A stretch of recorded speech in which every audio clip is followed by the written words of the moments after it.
महाराष्ट्र में सियासी समीकरण क्या है? क्या गणित है जो महाराष्ट्र में सरकार गिरा सकता है या बना सकता है? किसके साथ कितने विधायक है, कौन किसके करीब दिखाई दे रहा है, जैसे बहुत से सवाल आपके मन में चल रहे होंगे। नमस्कार, मेरा नाम प्रवीण तिवारी और इस रिपोर्ट में हम आपको बताने जा रहे हैं महाराष्ट्र का पूरा सियासी गणित।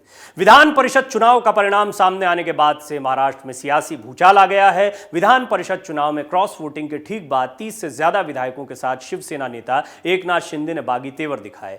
इस बीच एकनाथ शिंदे ने बुधवार को दावा किया कि उनके साथ 40 बागी विधायक असम के गुवाहाटी में पहुंच चुके हैं। शिंदे ने सीएम उद्धव ठाकरे के सामने एनसीपी कांग्रेस से नाता तोड़कर भारतीय जनता पार्टी के साथ गठबंधन बनाने की शर्त रखी है। इसके बाद से महाराष्ट्र में उद्धव सरकार पर खतरा मंडरा रहा है। फिलहाल शिवसेना ने शिंदे पर एक्शन लेना शुरू कर दिया है। उनको विधायक दल के नेता पद से हटा दिया गया है। इसके बाद अब सभी की नजरें इस बात पर बनी हुई हैं कि क्या उद्धव सरकार गिरेगी, बचेगी, क्या होने वाला है। हम आपको बताते हैं आंकड़े क्या कहते हैं, सियासी गणित क्या है।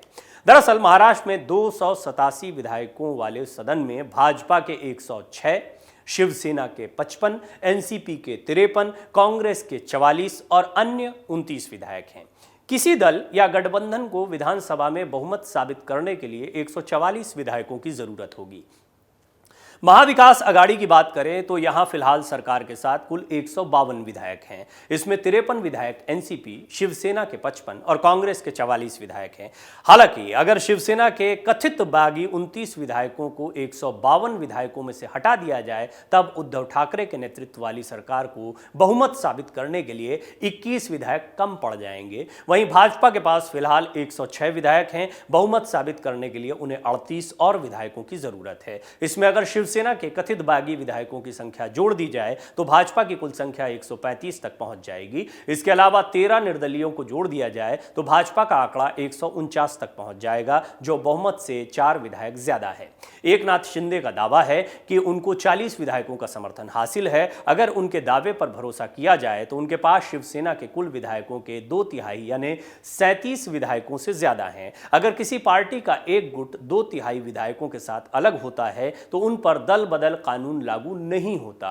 इस तरह से उनको विधानसभा सदस्यता गंवाने का खतरा भी नहीं रहता है। एकनाथ शिंदे और उनके 40 विधायक भाजपा में शामिल होते हैं तो भाजपा के विधायकों की संख्या मौजूदा 105 से बढ़कर 145 पर पहुंच जाएगी और यही आंकड़ा महाराष्ट्र विधानसभा में बहुमत के लिए जरूरी भी है। इसके अलावा भाजपा के साथ एनडीए के अन्य सहयोगी दल भी हैं और इस तरह से एनडीए का कुल आंकड़ा 153 पर पहुंच जाएगा। इस राजनीतिक भूचाल की शुरुआत सोमवार को हुए विधान परिषद चुनाव से हुई। भाजपा ने 5 उम्मीदवार उतारे और उसके 5 उम्मीदवार जीत गए, जबकि महाविकास अघाड़ी की तरफ से शिवसेना और एनसीपी के 2 उम्मीदवार जीत गए। लेकिन कांग्रेस का 1 उम्मीदवार जीता और 1 को हार मिली। इसका सीधा कारण क्रॉस वोटिंग रहा। भाजपा के पास 4 उम्मीदवारों को जिताने का ही बहुमत था, लेकिन क्रॉस वोटिंग के चलते भाजपा के 5 उम्मीदवार जीत गए। इसके बाद एकनाथ शिंदे और कुछ अन्य विधायक गायब हो गए और उनका शिवसेना के वरिष्ठ नेतृत्व से कोई संपर्क नहीं रहा।